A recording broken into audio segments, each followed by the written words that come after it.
Hello, everyone, and welcome again to another episode of Gaudium at Spes22.com, Podbean podcast and YouTube video. I'm very excited today. This is an interview that was supposed to happen last Saturday, but for various reasons had to be postponed until this Saturday. I don't know when this is going to get posted, but it's on a Saturday right now, Saturday the 14th of December. I'm very excited to be joined today by a special guest, Father Elias Carr. So before I introduce you, Father, welcome to the show. Thank you. Thank you, Larry. I'm excited that we finally get to meet. We were in Yeah. contact for a few years by email, and I do hope one day I'll get it to the farm. Yes, that is true. I forgot to mention that. Yeah. Yeah. In fact, when I got your book in the mail, I thought to myself, gosh, his name sounds familiar. That sounds, I think I've been in contact with him. And then I went searching through my email queue. Sure enough, there it was. All right, but let me just read this, which we're going to be discussing the thought of Rene Girard, the eminent French intellectual Catholic who died a few years ago. Mhm. And the book by Father Elias Carr, put out by Word on Fire Press. Is this in their academic print or their No, this was meant to be for normal people. yeah, okay. I was at one time supposed to write a book on the universal call to holiness for Okay. this particular print, and I think the invitation is still there. I think, but nevertheless, I never got around to it. So you succeeded where I failed. But the book is called "I Came to Cast Fire: An Introduction to Rene Girard." I came to cast fire. An introduction to Rene Girard. And when I post this on YouTube, I'll type that in the program notes Great. so people can order it. First thing I want to note is that it's not a huge book. All right. So people who are intimidated by great big, takes me a lifetime to read sort of books, this is a thin book. Also, the reason why I asked about whether this is the academic or the more popular print is that the book is eminently readable. The paragraphs are short and to the point and lay out the thought of Rene Girard, I think, in a manner that a very average sort of person, an educated sort of average Of person, course, of yeah, course. could understand. Somebody who has no sense of anything would not understand No, it. But no. so anyway, let me just read the biographical information that's on the back of the book. It says Father Elias Carr is a canon regular of St. Augustine of Stift Neuburg. I got to get my German right. Yeah. Austria. He co-founded the canonry of St. Leopold in 2011 in Glen Cove, New York, and now serves as the Kämmerer of Cloister Neuburg. He Yep. is also the pastor of the parish of Wiedling, or is it Wiedling? It's Uh, Weidling. I see. It's Yeah. EI. Yes. Yeah. So Yeah. Yeah. Weidling, the I is after the E. Weidling. You have to understand my bifocals are a bit bad here, and the I, print I is small. I totally get it. Yeah, he defended his dissertation on the life and early works of Raymond Schwager, S.J., a friend and collaborator of Rene Girard at the John Paul II Pontifical University in Krakow, Poland, in June of 2022. So that's a mouthful. Tell It us is. before we get into your book. Tell us about this order that you belong to. I think that my viewers would be interested in this. So the canons, of course, we could say as briefly as possible, the first millennium of Christianity in the West, canons are essentially the priests. And of course, canons over time begin to adopt monastic practices, and monks become priests, get ordained. So there's a lot of it's difficult to distinguish the two groups in the first millennium. The canons lived under a variety of different customaries and rules. There were some that were widely diffused, but what happens in the 11th century is there's a great desire for reform coming up from the bottom in the church and the reform of the priesthood. And the mechanism for that is the rule of St. Augustine. So, especially in the southern German world, which we're part of, there was a big reform movement coming out of Passau and then Salzburg. And eventually it came to affect us here in Klosterneuburg. We were founded in 1114 by St. Leopold of Austria, who was kind of George Washington for Austria, kind of founding father. And then shortly thereafter, in 1133, the canons adopted the rule of St. Augustine, and we became Augustinian canons. We have continuously served here in Klosterneuburg since then, except for the 4 years the Nazis confiscated the monastery for their, Yeah. they were going to have 1,000-year reign, and they were off by, well, quite a lot. And Yeah. but the important thing for an American audience to know is an institution like Klosterneuburg doesn't exist in the United States and never has. And it's an important part of Catholic history to understand the role of monasteries uh, in their almost universal vocation. They're not just spiritual and liturgical centers, which of course they are, but economic, cultural, educational centers, also exercising certain political and administrative roles. And Klosterneuburg in Austria is one of the few places in the world where you can still experience that. And one of my hopes and dreams is that that will become much more widely known, because as we look for new models for the church and how the church can carry out her mission in different times and places, we need to take a look at this as a really fascinating model. Well, two questions before we get to your book. Then that is fascinating. Is your if someone listening wanted to visit you in Klosterneuburg, Austria, a layperson, do you have retreat facilities Well, for people? we're just Rooms? on the edge of Vienna, and of course we have access through the to the church and to the museum, which gives an introduction. But for somebody who was here we don't have a guest house per se, but we do take Yeah. guests who are here for the right reasons. And so we have, I think, a long and strong tradition of hospitality, which I experienced as a seminarian from the NAC in the 1990s when I came here in 1996, and I was blown away by. It was a real Yeah. experience of grace. And I didn't know later that God had a plan that I would come live here. That Well, was, especially since you're not an Austrian, you're an American, right? yeah, I grew up on Long Island. Oh, Long Island. You don't, yeah, on Long Island. My wife's, my mother-in-law is from Long Island. All right. So the grocery cart is a wagon, Yeah, and we got all this special vocabulary there. that's right. I remember the first time my wife said, "Get a wagon." A wagon. Yeah, I'm it's from completely normal. Nebraska. A wagon is pulled by horses or a tractor. All right. Exactly. We, Not you don't push it around the grocery store. no, you go there to buy the chop meat, Yes, which is yes, ground not beef for ground everybody else in beef, the world. ground beef. My yeah, chopped meat. But anyway, we don't want to go down that No. rabbit hole. Anyway, the other question that I do have before we get to your book, though, with regard to your order, is okay. You follow the sort of canons of Saint Augustine with regard to the monastic rule and so forth. But is there a kind of standard theology, of an Augustinian variety that kind of animates your order, or is it a sort of broad spectrum of I'd say a theological more views? more broad spectrum. I mean, of course, the rule of Saint Augustine is a great rule because it's brief and it's not detailed, and that's part of the reason why so many religious communities have adopted it, because it's quite flexible for their charism. But we would say even before there was a rule of Saint Augustine, there was the priesthood. So the essential core of the canonical vocation is the priesthood, and Saint Augustine gave us a shape to that. And so when we honor him in our tradition, we speak of him as the rule giver, but not the founder. The founder Oh, is Jesus very good. Christ. So Yes, absolutely. Well, very good. So that gives the viewers in a context here, and for who you are and what you're doing. So before we get into the book, well, it is actually kind of getting into the book. yeah, I want you to detail, because I think everybody who is a Rene Girard follower, as I am, can talk about how you first came to know who in the heck this obscure French thinker was, and why what he said touched a chord within you, yep, as it touched a chord within me as well. yep. So go ahead. Well, and I described the experience in the book at the beginning of the book, and just to say that before that I found I See Satan Fall Like Lightning, which is probably behind me on the bookshelf.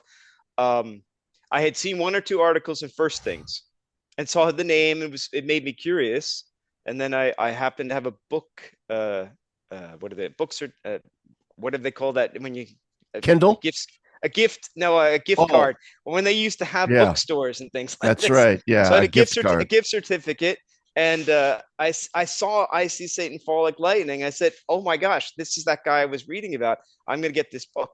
And that was in the summer of 2001, and that was literally just weeks before 9/11.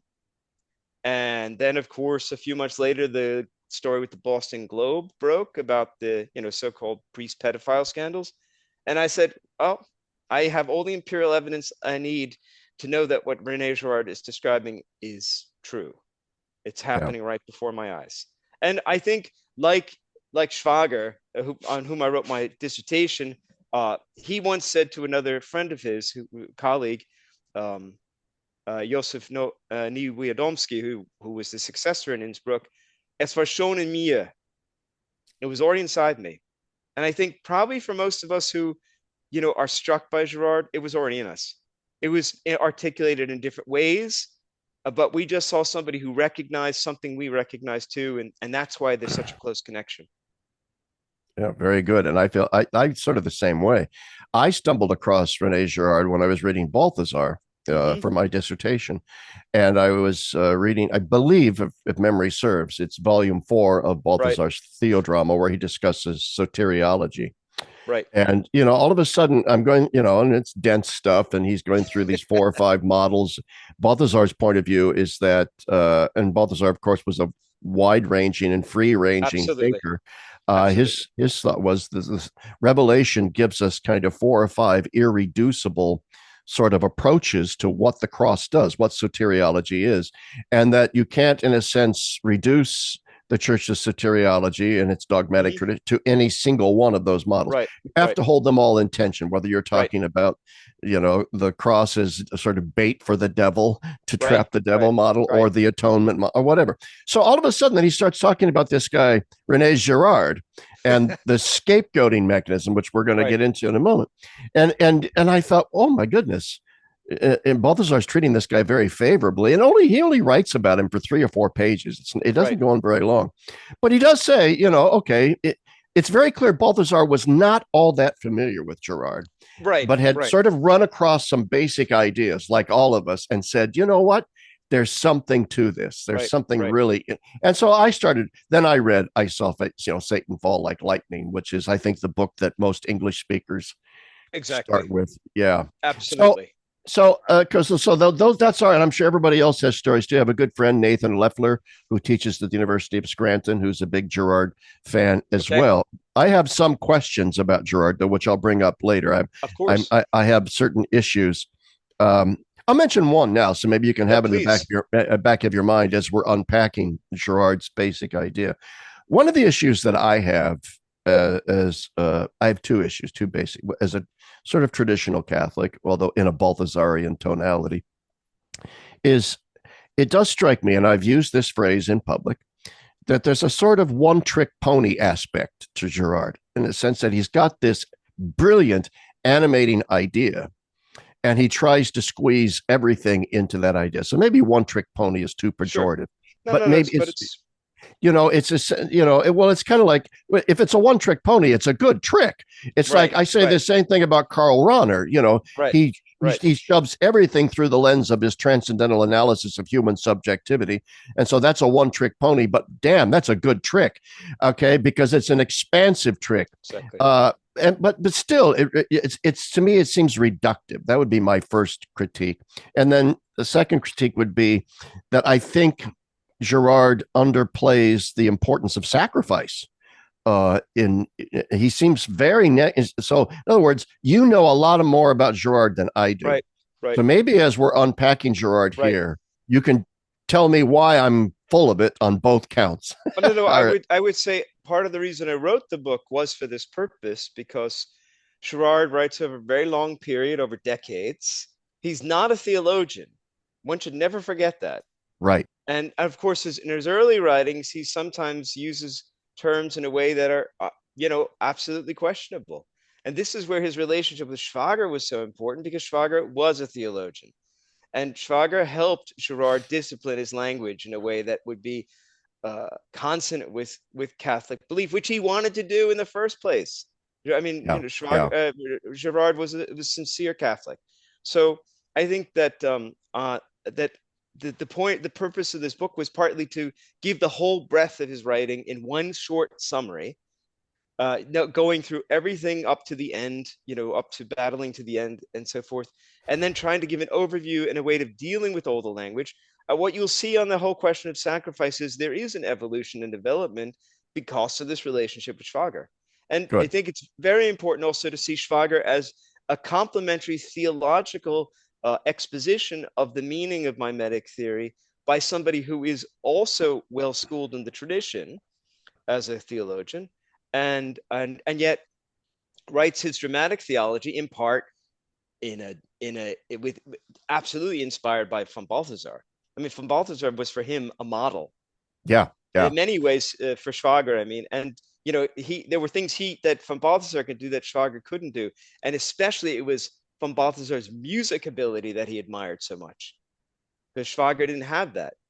And in the German-speaking world, that is something I think it's hard for us to appreciate what a deep cultural value that is.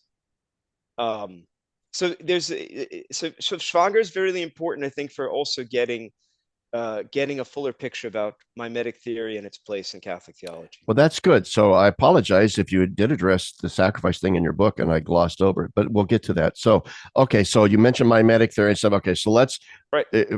basically, from what I have gathered, the two fundamental ideas that animated Girard's approach to things is this notion of mimetic desire, which he discovered by reading novels, which is really, really interesting.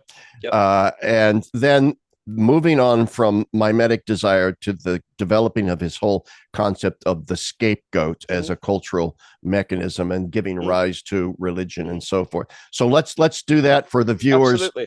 Let's start with the mimetic desire and then on to scapegoating. So go ahead, Father. So, the everyday experience, we go out with friends or family for dinner and we don't know what we want. So we say, what are you going to get? What are you going to get? What are you going to get? And suddenly we're ordering something we've never ordered before and we don't even know why. Why does that happen? Well, Girard argues, first based on what he saw in novels, that that desire, although human beings are desiring animals, we're part of that, at least that side of us is part of the history of life in the universe. We don't know what we want. That's not fixed. That we do desire, that is inherent in being human, but what we want is often influenced by models. Not, and he's not good. Sometimes he says things in an absolute way, but I think he would be more nuanced if he said, well, what about this, that? For instance, obviously with the various kinds of instincts that we share with animals, well, of course, we all have to eat, but what we eat might be affected by what's on offer and also by who's eating what. And so that becomes influenced by mimesis. And so he observed these processes within novels. And what he basically distinguished between those novelists who admitted their desires were from the model and those who refused to admit it. And those who admitted it, he saw went through a death and resurrection experience, because it's the death of the self, that it's the death of the autonomous self, the invention of the Enlightenment. It's the death of the romantic self, the other side of Okay, the you can stop right there and say you call it the romantic lie, the death of the romantic lie. Genau. So I'm sorry, I'm speaking German now. well, that's good. No, give everybody a nice vocabulary. You got to get out. So go ahead. No. So this is really critical. When the name of the book in French is much more telling of his thesis than the English translation, because the French name plays on the fact that that the word romantic and the word for novel, roman, are more or less the same. So he speaks of the truth of the novel and the romantic lie, playing on this word romantic. And the romantic lie that go ahead. I'm sorry. The romantic lie is the counterpart to the Enlightenment's proposal that a human being can be understood as an autonomous subject, a self-governing subject that is independent of other things. And the romantic self was the correspondent, the reaction to that in the early 19th century, which we see more on the artistic side, the musical side of the genius, the artistic genius, who is, a self-generating originality. And we think about, the whole issue of plagiarism, which was not an issue until modernity, because of course this whole idea of originality becomes so important. And it's what plagues us who have gone through a doctoral dissertation. We're making an original contribution, and you think, I don't know what that means anymore. After Girard, what is an original contribution? I put it together in a new way, maybe, but is it really original? I don't know. But so he's really laying the axe at the tree of one of the modern myths, which of course I discuss extensively in the book, because that modern myth drives a lot of public policy. It drives moral decisions and ethical choices, which are not leading people to be happy, I would say, because it's based on a false premise that we're not happy that way. Yeah. Yeah, we're not. And so uh this led Girard to this insight about mimetic desire, and he Exactly. believes. Um, I mean, sometimes when I was reading him, I was reminded a bit, at least in the, I guess maybe in the early Girard, that there's a certain maybe Hobbesian quality about it, in the sense that we're sort of desiring the same things, Right. and that leads to competition, a sort Right. of Absolutely. And war of all against all. that's right. That's where the next stage, of course, is the byproduct of mimetic desire is this mimetic rivalry. So the byproduct is ultimately the danger of unbounded violence. And for our society, that doesn't seem as much of an issue. But if you place yourself in the earliest human context where there is no state, there is no police, there is no judicial system, it's just a group of people together, then it's very scary. Because what happens, he says, well, if they didn't find a solution, and by saying find a solution, it's not they sat down together in all the state of nature myths of the Enlightenment philosophers, whether it's Locke, Hobbes, or Rousseau, as if they came to they had a meeting and they rationally discussed and said, we're going to bake this state. That's all garbage, he says. This is all pre that kind of reality. Um, they stumbled upon the scapegoat mechanism. That is, they stumbled upon something they didn't know and could not recognize for it to work. And that was they all blamed somebody or some group in the group for their problems. And the rivalries then moved up the level and polarized on that victim. Stop there. That's important when you say that they don't recognize that that's what Absolutely they're doing. I mean, critical. it's like I'm Absolutely thinking of like critical. Paul Tillich's distinction Yep. between broken and unbroken myths. Right. I mean, once a Right. myth is broken, Exactly. it's not a myth Exactly. anymore. Exactly. So go ahead. And that's absolutely critical because really the scapegoat mechanism is his third insight, and the fourth, his second insight, and the third is of course the cross, the revelation of what's really going on. So and he works through these in his books, from the first book about the novels, then the violence and the sacred, which comes out in 72, and then of course he begins to discuss these things in things hidden, about the importance of Christian revelation and the revelation of the innocence of the victim. Because, and this is the point, this is part of his argument for the divinity of Christ, is that the scapegoat mechanism only works if everybody believes it naively and innocently that they're not scapegoating, that the victim really is the responsible for all our conflict, really is the cause of this. And when we kill the victim, we feel reconciled. And that means that can't just be another human being. It must be a superhuman being, something sacred. And that's where you get the double faces of pagan gods, as both the victim and the culture bringer, the Yeah. plague bringer or culture bringer.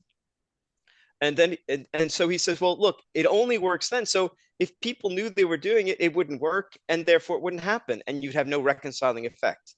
So how do we know about it? He says, well, it's gradually revealed. You see it in the Old Testament from time to time in various stories, because the Old Testament begins to take the side of the victim when the group is ganging up, and most mysteriously in the person of the suffering servant from Isaiah. But even then, there's still a little bit of ambiguity about what God's doing with the suffering servant. And it's only in the New Testament, in the Passion narratives, and we know the Gospels are essentially the Passion narratives with a kind of An extended introduction. extended introduction to explain how we got here, right? That's Yeah. like the book of Genesis. The entire book of Genesis is an extended introduction to Exodus. How do we get to Egypt? Book of Genesis says, well, first God made the universe, and this is how we got to Egypt.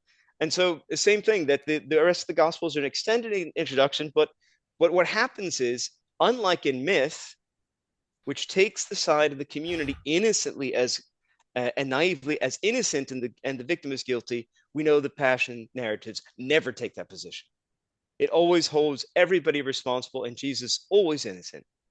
And Girard will say, and this is the revelation of the innocence of the victim. Now, when he says that, he doesn't mean in the ontological sense, like Jesus as the eternal word is innocent morally. He has never done anything wrong. He means in the scapegoating sense that anybody could have been the scapegoat, and all are equally could have been a candidate. So they're innocent of the charge that leveled against them, that this person is the cause of the dispute in the community, or the cause of all the reasons why we're filled with rivalry and angry and violent. So that we are, and that's what I try to do in the book as often as possible to clarify the use of language, so we understand what he means here in this sense. In this case, is specifically this and not other things we can easily misunderstand. It's interesting. It's so interesting. Let's unpack a lot of this. Let's go back to the Old Testament, Yep. because obviously the Old Testament plays on the sandbox of this language of sacrifice. I mean, there's even Absolutely. discussion of Absolutely. scapegoat. And Absolutely. yet, so you've got the temple slaughter going on, Right. all these animals being Yep. butchered and massacred. You've got the scapegoat. You've got the Paschal Right. lamb, the Passover lamb. And yet, at the same time, you have this undercurrent of the prophetic tradition. So Mm-hmm. you have to say that this is very Balthazar, and Yeah, the yeah, yeah, absolutely. the Old Testament gives us a pastiche of Yep. various. You've got the temple theology, you've got the monarchy theology, Absolutely. Absolutely. so you've got the cultic dimension, you've got the Right. political dimension, but then you've got the prophetic charismatic dimension Absolutely. that comes forward and says, I do not desire the sacrifice of bulls and rams. What I desire is a circumcised heart. What I Right. desire is conversion of heart. So maybe Yep. you can talk a little bit about Girard's attitude Absolutely. towards this notion of sacrifice in the Old Testament. So I think what Girard's theory gives us as a way of understanding the Old Testament is immensely powerful, because what it does is helps us to locate Israel's religious experience within a greater human religious experience. That is, of course, they are, of course, people coming out of the cultures that are made by the scapegoat mechanism as well. And Yes. therefore, they are going to, as the whole point of this, of the way that Girard looks at it, that God is going to reveal the holy through the sacred. So the sacred is the reality of the gods and culture that comes out of the scapegoat mechanism. And through that reality, God is going to enter into history and enter into a relationship with the people and gradually teach them the truth. But we're going to find out that teaching the truth isn't enough. We need more than knowledge. We need grace.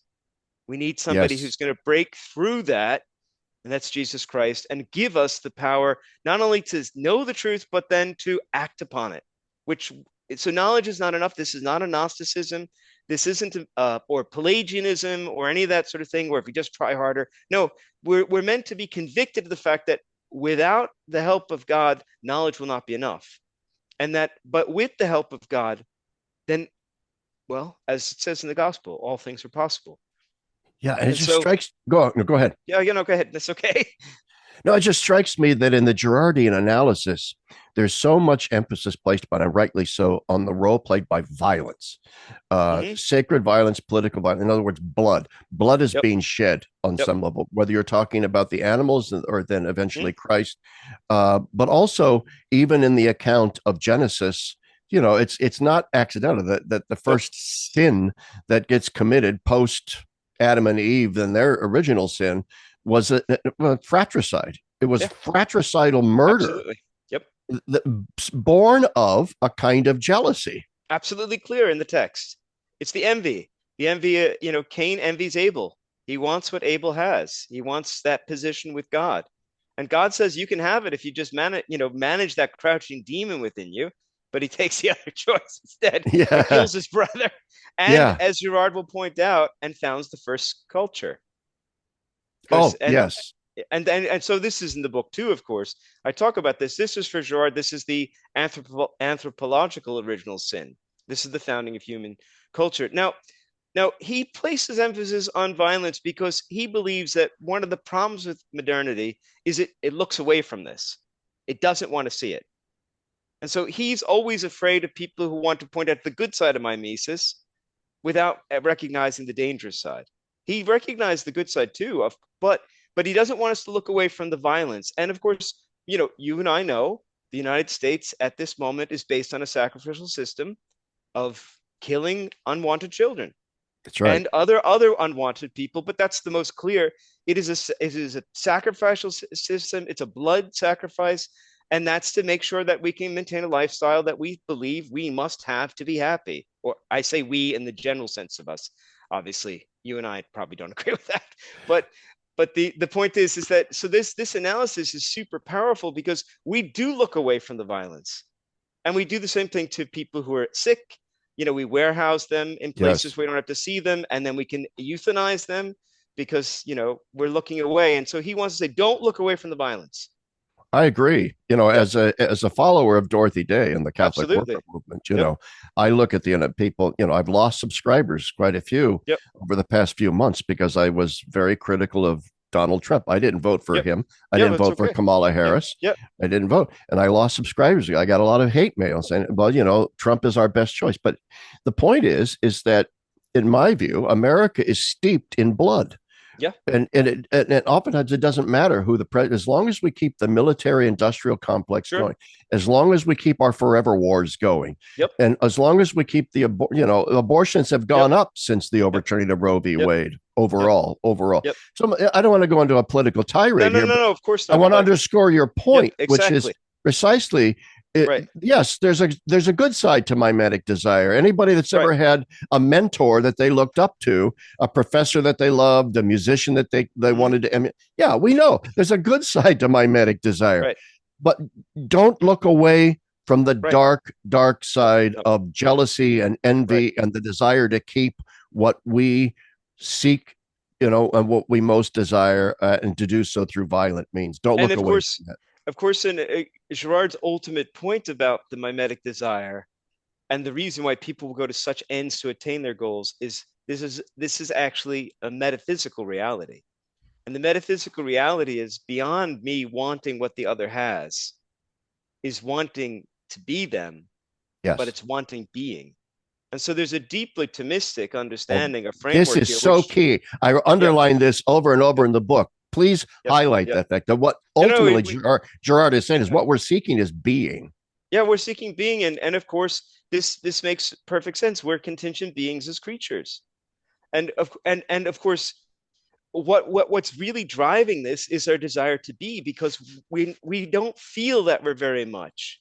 And of course, businesses understand this, so they sell us products to make us feel more alive, more filled with being, whether it's every kind of thing. And advertisers understand this. Associate your product with somebody who looks strong or handsome or beautiful Yeah. or athletic or whatever. Famous. I mean, these are all moving into categories that are very religious. I mean, Yeah, I mean, fame, I just glamour. throw an example out there. Why is it that when I go to the department store to buy new clothes, I never see a mannequin that's as fat as I am? Well, that's the point, isn't it? We don't need a shirt that makes us look like we already do. We want to And pretend that shirt will make us look different. I get the new shirt home and I say, how come I don't look as handsome as that I, mannequin in this I shirt? went through this very experience as a kid growing up, and I refer to it in the book. That's why I bring it Yeah, up, yeah. because No, when I was reading that in here, I was laughing out loud because I thought, oh my God, that is yep, when anybody who gets this book reads that, yeah, everyone's can really resonate with that. yeah. That I mean, Because we've all experienced, and we also feel the terrible poverty about it. That I really thought that book would make me look like a football player. I mean, that shirt would make me look like a football player, and I was still just a dumpy kid. yeah, And that's it. Why do I want that? Well, because ultimately there's this, and this is okay because we are creatures. But the good news is there's somebody who wants to fill us with that life. That's God. yeah, But it's a gift. It's not to be taken. And this is, of course, the great juxtaposition between Adam and Eve. Adam who takes yeah. it, and Jesus who lets go. The famous canonic canticle from Philippians 2, Philippians. 5 to 11, which we say every Saturday night in the Liturgy of the Hours. Though he was in the form of God, Jesus did not deem equality with God something to be grasped at. And that grasping is the key, because that's what Adam did. He grasped That's at what right. was going to be given to him as a gift, but instead he took it. And by taking it and not receiving it as a gift, it turned into poison. And Mary the same, and rolling back the sin of Yeah, Eve. Be it yep, done unto me according yep, to thy word. absolutely. I love that Absolutely. story. I love the Gospel of Luke's narrative of the Annunciation simply because, and I always said this to my students back when I was still a real person and a teacher. Uh, I always said to them, notice something very interesting. You have this fairly long narrative, culminates in Mary's, yes, okay, I'll do this. and then the whole story just ends. And with that, the Exactly. angel departs, Yeah. and with that, the angel leaves her. In other words, that's the whole thing he was waiting. Yep. Please, could you? Here's how. Yep. Okay, you have a question. Yeah. Okay, will you? Yep. Yes. Yeah. Okay, I'm out of here. All right, And and that's the exact opposite of Eve's grasping. right. Right. That's right. Listing all the reasons why it was attractive. And I mean, so the Genesis is, of course, the first three chapters of Genesis are amazing for their incredible theological depth and anthropological depth of understanding our situation. And I think always part of the challenge is for just to have that scope of knowledge about the Bible, to be able to appreciate what the New Testament is doing, and then to be able to bring it back to the Old Testament, especially to right there to the beginning, and see how this is so incredible. I mean, it's just so beautiful. And to circle back to your question about sacrifice in the Old Testament, um, I spend time talking about the temple and the monarchy in the book because I see those as two intrusions from the mimetic intrusions into Israel's life, that were not really perhaps wanted by God, but God allowed it because God can use anything for salvation. And we tell that story. I tell those stories in there because, of course, Jesus then redefines both of them in a radically new way. What is interesting, I don't know about temples so much, but we could really elaborate on God's reluctance to allow the monarchy. Absolutely. We see that in the Samuel cycle of stories, Absolutely. where Samuel's okay. God's going to give you a king if you absolutely have to have one. Here's one, and One in of the the best first one, passages in the Bible. yeah, and the first king Saul turns out to be a real clunker. Yep. But he's going to turn out to be typical for almost all the kings. Yeah, absolutely, And and so and even the good ones aren't that good. I mean, David is okay, and Solomon ends catastrophically badly. The wisest yeah, man in the world. That's what the Bible teaches us about politics, by the way. yeah, yeah. That the wisest man in the world, And the that's the wisest philosopher man in the world. philosopher king ends up Yeah, with ends up bickering children who destroy right. his empire. That's right. You know, Introduces splits. false Int- worship in the temple, yeah, polygamy, everything, the whole nine yards. but I The am wisest curious. man in the world. I am curious. Okay, so it's very clear in the Old Testament tradition that Right. there is an undercurrent of suspicion with regard to the monarchy, Hmm. understanding its association with just raw power, Right. and with idolatry and Absolutely. paganism, Absolutely. via the divinization of the king and Yep. or the alliance Yep. of the king with various archons and powers Yep. spiritually to aid him in battle or sex and Yep. offspring, Yep. whatever you can get that. Okay, so is there you would see, I guess, the ambivalence towards the temple violence, and I think violence is key in Yeah. understanding It's a place ambivalence of towards sacrifice. both the temple violence. I guess, is there someplace other than the prophetic critique of the temple sacrifices that one Oh would no, no. find? I would point out that remember that the sacrifice exists in Israel, but the temple is on a different scale. It's the association of the temple with the king. Right. And remember, David establishes the temple because, well, I'm a king and I've got my capital and I've got my palace. So what else does a Near Eastern king need? I need a royal temple, purely mimetic, just like becoming king. And so And he establishes, and God says, interestingly, in the book of Chronicles, you don't get to build it. You have shed too much blood. That your son will build it. And that's not in Samuel, but that's in Chronicles. And I think that's critical to see. and of course we're getting, in a sense, way down certain exegetical paths here, but I think they're Sure. important to understanding some of the criticisms that have been made against Yep. Girard's analysis of the Old Testament. Is to Yep. see, you can see outside of the prophetic critique, the whole division Hmm.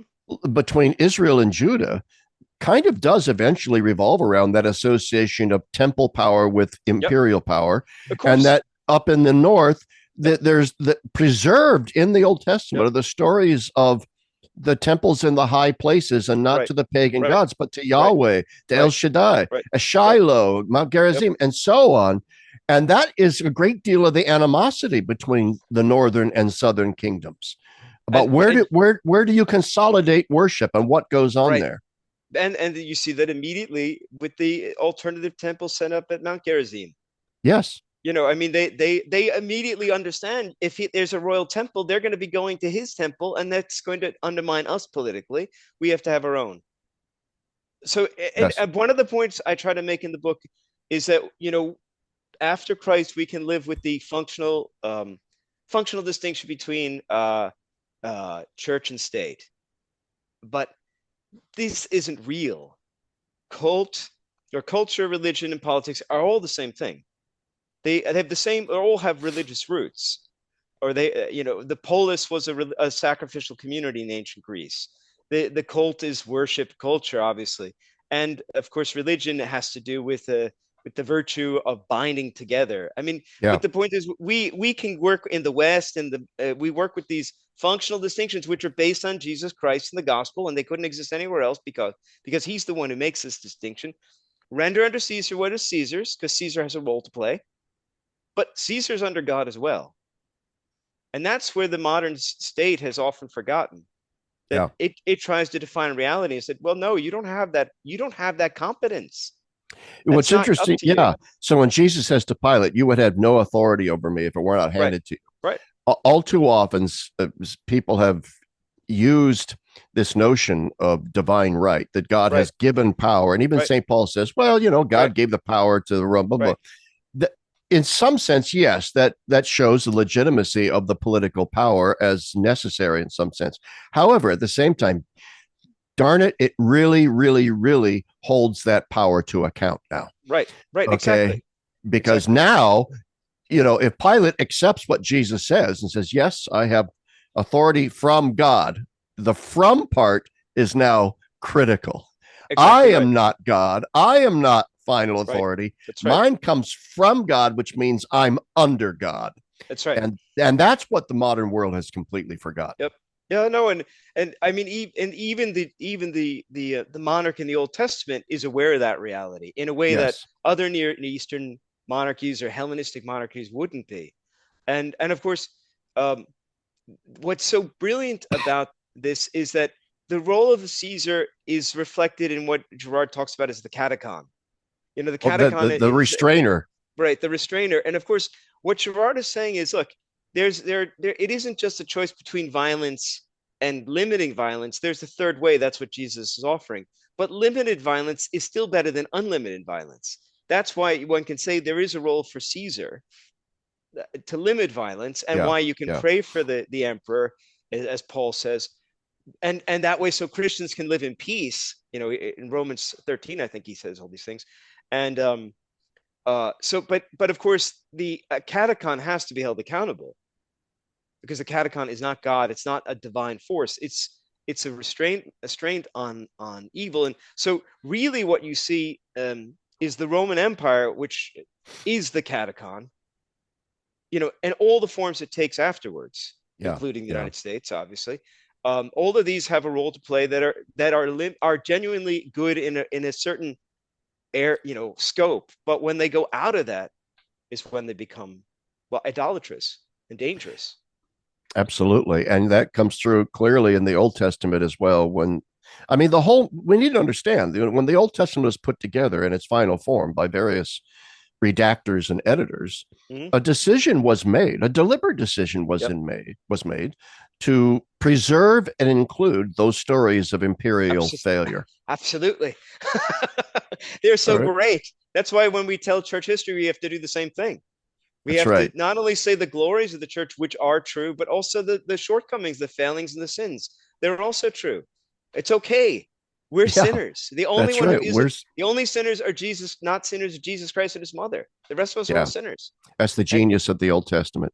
yep, So I want to move on. Before we move on yep, then into Christ and what Christ does in yep. Girard's approach, uh, some have been critical of Girard's concept of original sin. Hmm. Your book was reviewed in Catholic Road Report. Was it Casey Chalk who reviewed your book, or was it Michael Pakaluk? I think it was, anyway, one of those two. And they quoted a theologian Hmm. towards the end, Daniel Moline, who is a friend of mine. I believe he was critical of Girard's notion of original sin. I Okay. can't remember. So maybe you can unpack what was Girard's view of original sin? Well, I mean, as I said, Girard he talks about the anthropological original sin, the Cain and Abel story. Yeah. He's not a theologian, so I guess I would need to know a little bit more about what the concerns were in Yeah, that. yeah, I'd And have to go back and and look. I'm yeah, sorry. and no, it's okay. I just don't want to. I don't want to say anything that isn't accurate about it.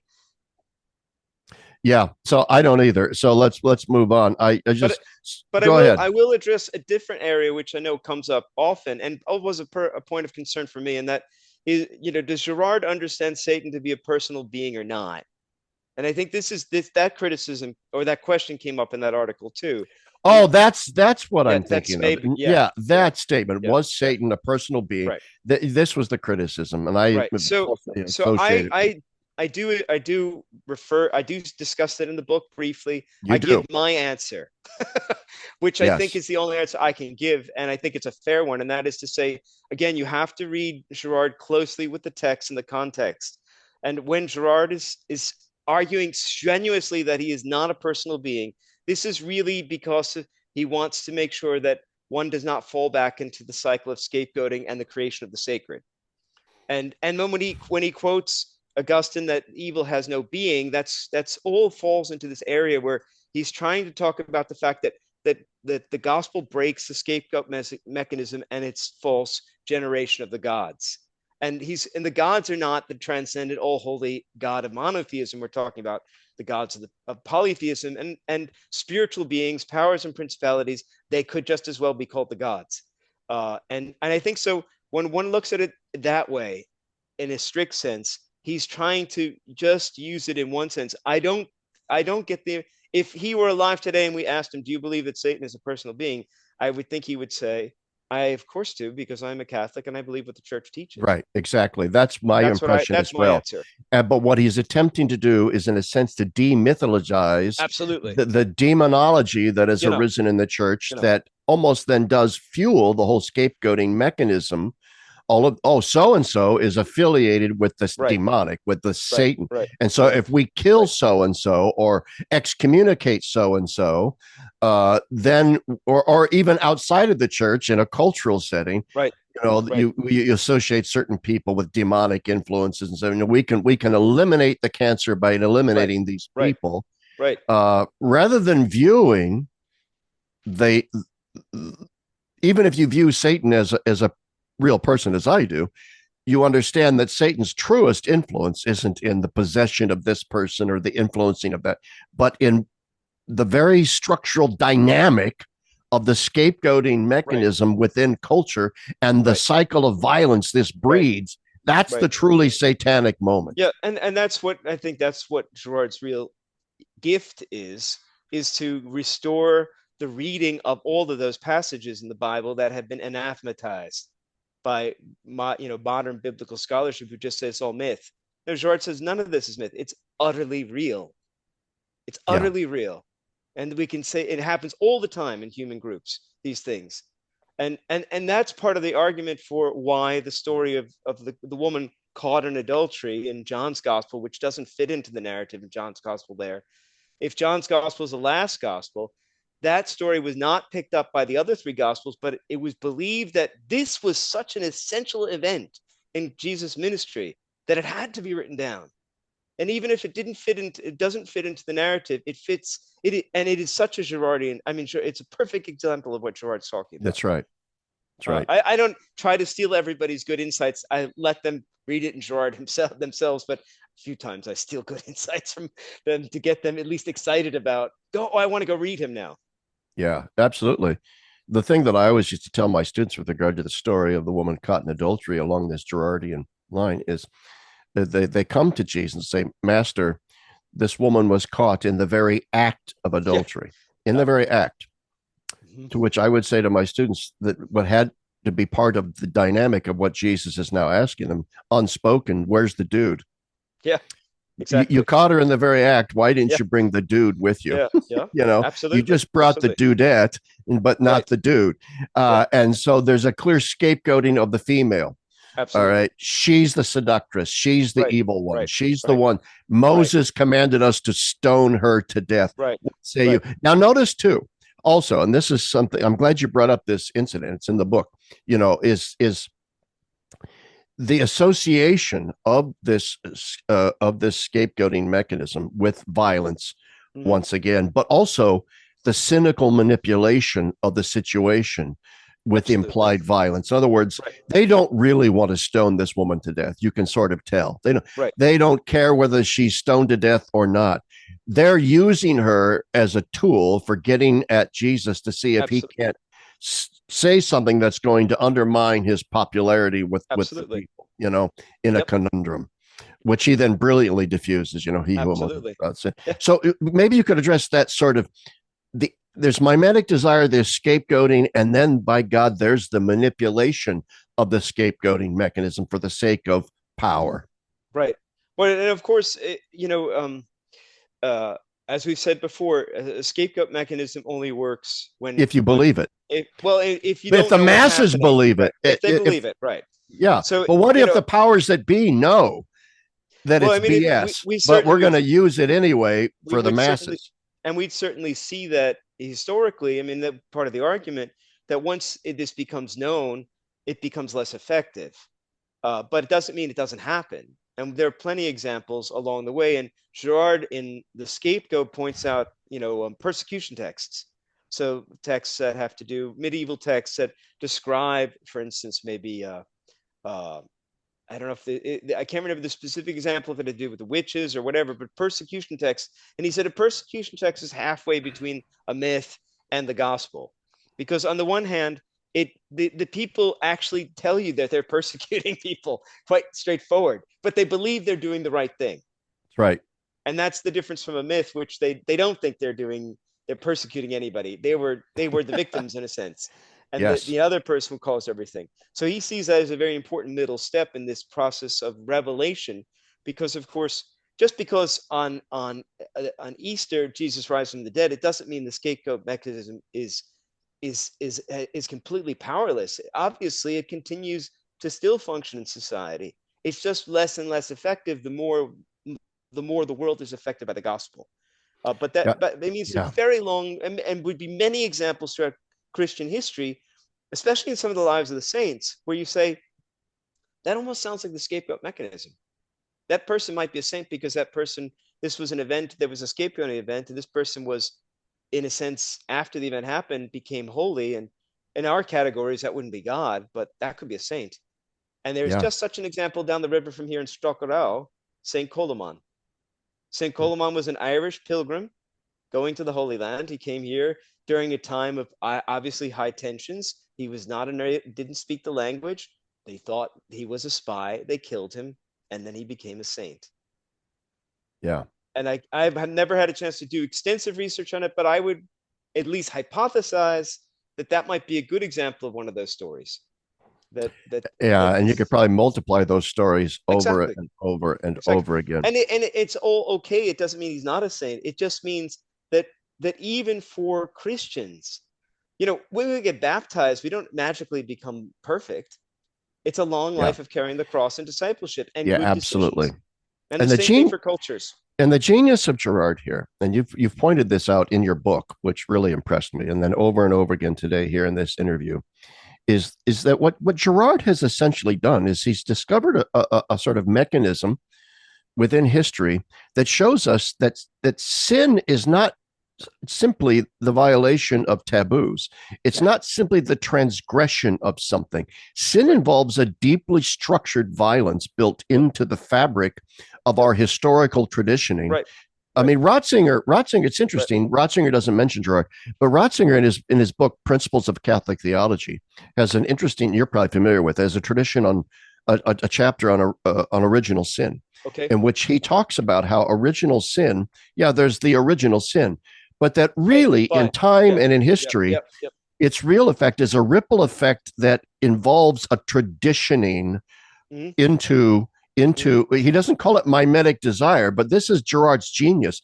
Yep. What constitutes this traditioning of evil down through the ages and an ever increasing Hmm. crescendo effect, Hmm.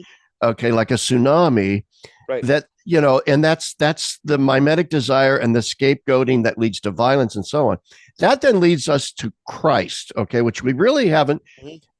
Okay, so Christ then breaks the myth. Yeah. That's So okay. Go ahead. what we'd want to say is, first of all, uh, as you referred to the Annunciation. One of the important things about the Annunciation is this is a total contrast to mythological stories about the origins of the gods, where the Yeah, gods rape a human woman or whatever. There's no violence. There's absolutely no violence in that story.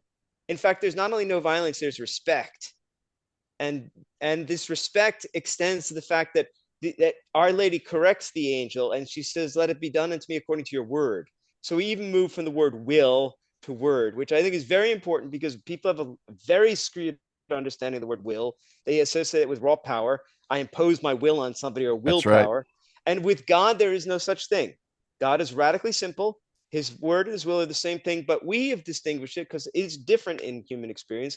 And when we impose our human experience on that word, on God, then we turn God into some sort of irrational monster who can do whatever he wants. And of course, that causes all sorts of spiritual problems for people. Especially when you Yeah, deal with the story of the non-sacrifice of Isaac, which has caused all sorts of complications for people's spiritual lives. I think, how could God do this to this person? There are theological ways we can explain it, fine, but still, it's a traumatizing thing. And so I think it's really important for us to say that part of the point of the New Testament is the radical disassociation of God from violence. It had nothing to do with human violence. That we have we and that's what ultimately the resurrection is all about. That yeah, that God said to humanity, "You were completely wrong about me. You said, accursed is he who hangs on a tree," and you said, "We're doing God's work, killing that man, not my work, your work, and and I'm not going to kill you for it because I'm not like yeah. you." I mean, So, that's the other thing well, about does God. that mean was Girard then a radical pacifist? Did he say we shouldn't ever resist evil? No, I don't know. He didn't. He didn't.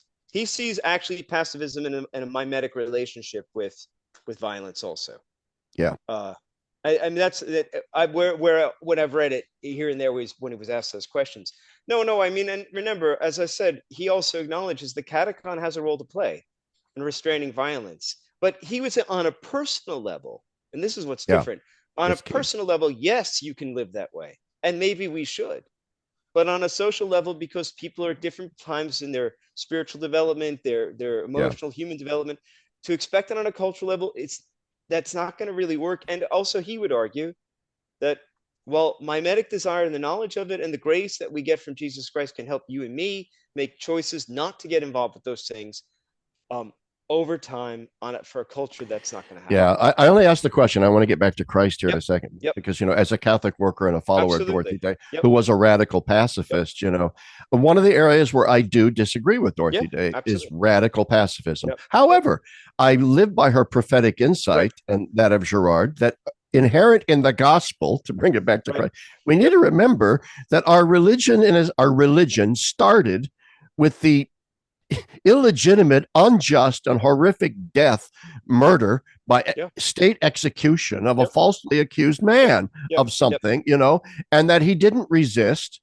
and that out of that non-resistance to a great injustice arises the resurrection, Right. uh, and thus embedded in the gospel is a preferential option against violence. Let's put it that way. Absolutely. It's and I would add, of course, when we do see military figures in the Gospels, they're treated with great respect and actually Yes, presented very well. So this is not a condemnation of people who do these things, that's but right. rather, and I would say this is kind of the point. When the gospel goes out to the world, what does it encounter? It encounters traditional societies which have hierarchies of warrior societies. Yeah, I mean, most men, those and men who were in charge, that was their livelihood. They didn't have any useful skills. Saint Leopold, our founder of the abbey, is an example of that. Saint Leopold was, the ruler here. He was a very good ruler. He enjoyed a very good reputation. The reason why he's a saint is the people recognized him to be a saint. In an age where rulers were not good, he was good to his people. And how did he die in a hunting accident? Why did he die in a hunting accident? Because he's in that class. You had to hone your skills. yeah, But and so you have to deal with the fact that this way of life for centuries and the social structure which put warriors in charge of societies meant that the gospel, the church had to find some way of dealing with this, kind of try to humanize it, right? With chivalry, with knighthood, trying to say you don't fight to win, you fight to serve and protect the weak, all of these things. But in the end of the day, it's still trying to find a way to deal with violence, which we It have up really to this is. very day. Yeah. And once Yeah. again, which is very, very real. Yep. We're not Absolutely. dealing with abstractions here. This is Nope. very real. Nope. So let's get back to Christ. Christ is then the victim. And, Right. and in a sense, then what Christianity introduces into the world in a revolution, Right. for example, that Tom Holland points out, a Yep. revolution that is far more pervasive than we care to Yes. realize. Yeah. That Christianity has changed the world in absolutely ubiquitous ways, even in Yep. non-Christian cultures. Absolutely. Okay, across the board. And one of the ways is precisely this identification in history of the innocent victim Hmm. and the need to get beyond that kind of scapegoating of the Right. innocent victim. So I mean, in Girard's understanding of the scapegoat mechanism, the victim, of course, becomes part of the thing and may even succumb to the crowd's viewpoint on a human level that somehow they are responsible for this. This never happens with Jesus. The Gospels are very clear. Yeah. When we speak of him being a victim, it's in a technical sense, he is victimized, he is a sacrificial offering, but he never succumbs to the crowd's opinion. He always makes this is his mission. His mission is to break violence by revealing the scapegoat mechanism. I'm not limiting his mission to that, but I'm saying that's part of his mission, is to free the human race from this solution to violence to offer a better one, which also at the same time reveals his divinity, because that can't be done by any human being, and and then opens up a new vision of God as our Father, in a totally new way of God being the Father, and the role of the Holy Spirit as the Paraclete, who of course is Yeah. going to be the lawyer for the defense. He's the one who's going to vindicate the victim. And so Christ accepts this role, and of course, Girard discussed various ways the early fathers of the church, like you talked about, how he allowed himself to become bait to trap the Yeah. devil, so that once the trap Sprung. sprung, then the devil, his game is up. Like his whole thing is worked by smoke and mirrors, and now everybody knows what's going on. And but I really think the critical point when we see that Jesus, by his death on the cross, radically identifies with all victims, but he's already prepared for us. He's prepared us for this radical identification in his whole life. By the incarnation, he radically identifies with human. God identifies with us. By his baptism in the Jordan, he identifies with us as sinners. He didn't need to be baptized, but he Yeah. does it to identify with us. And then through the steps and teachings in the ministry, and in particular the teaching, what you did for my least to my brothers and sisters, you did for me. He's constantly alerting us to the fact that how we treat each other is how we treat God. And that's not something we made up, or it's something God's telling us. And I think this is a really interesting point. It takes faith to believe that bread and wine are the body and blood of Christ. It takes the same faith to believe that Christ is in every other human being, and that how Oh I treat yeah. that person, that real presence is there That's too. harder, actually. That's That's much harder, harder. Bread but and it's wine still, don't yeah, talk back yeah. to you in the line at the grocery store. But that's the point. That's supposed to, if we can believe that, then we can believe the next one. And Yeah. that's what Christian faith is really about, is to say, oh my gosh, this is so much more extreme and radical than oftentimes the beige Catholicism, as you describe it, I think, Yeah. often would lead us to believe something that is not really Now, so yeah, powerful. is what Christ accomplishes on the cross in Girard merely and only an epistemic revolution, an epistemological revolution, I don't know. or is there something ontological that happens on the cross? I mean, because in other words, Okay. is there a sacrificial component, an atonement? I mean, the language of the book of Hebrews. Right. I don't. Right. I don't think Girard was completely comfortable with the book of I Hebrews. mean, he talks about that, of course, in things. Things hidden from the foundation of the world. That's right. That's why. He later retracts some of that Good, because that's what yeah. I wanted to know. Yeah. And the retraction goes something like this. In those days, I was still making a distance between historical Christianity and some ideal Christianity, which is, in a sense, a kind of false way of doing it. And he said that's just, I wouldn't look at it in those days So the key anymore. here, once again, is to understand that he was a believing Orthodox Absolutely. Catholic. And therefore, Absolutely. the default boilerplate position when you're reading something in Girard, whether it's early Girard or whatever, Yeah, is that to doesn't seem right. understand that Yeah. doesn't seem right, man. To understand that he wanted to be and Yep. sought to be an Orthodox Yeah. Yeah. Catholic, and And therefore nothing other everything than he that. writes has got to be read through that Yep. lens. I Because yeah, certainly believe so. I think that's such an important thing to keep in mind that And he really go ahead. yeah, no, no. And of course, as I said, he isn't a theologian. So if you know, Right. if in areas where he certainly allowed himself to be taught and corrected, but there might be other areas which he just never really fully laid out because that wasn't really his thing. I mean, that wasn't his goal, and that's partly why a Schwager is important as a complement to reading Girard because he was a theologian. I think he did try to address some of these issues much more upfront because they Well, are theologically significant issues. and your book addresses. I mean, I didn't just pull these questions out of thin No, air. I'm feigning ignorance in spots, just because you really deal with almost everything I've raised in the book, and so I pulled those issues out so that viewers that might have those same questions yep, need to realize, yeah, Father Carr does deal with these things right. in And his book. that was one of the reasons why I wrote the book because I Yeah. believe there were misunderstandings, which are not the fault of the people who have them. Girard at times is hard to understand. He's written over a long period of time. His language can be difficult to understand what he means here. Or just the like reading von Balthasar, you don't know everything that von Balthasar knows because he's read everything in the world. And you just Tell say, me I about guess, it. yeah. So, and I said, a real service, and there is a gap in the literature, would just be a good introduction that is okay, works on many levels. For people who are into Girard, they're still going to get a lot out of this book. But for those who are new, first time, or have questions or concerns, this hopefully will at least say, I hope this is answered enough. Go read him yourself, Please do. and And you'll be very happy we're for sort it. of running up against a time Okay. constraint Oh yeah. here. But Oh now, yeah. Gosh. I have one last thing I do want to ask about, and Yep. it has to do with modern culture.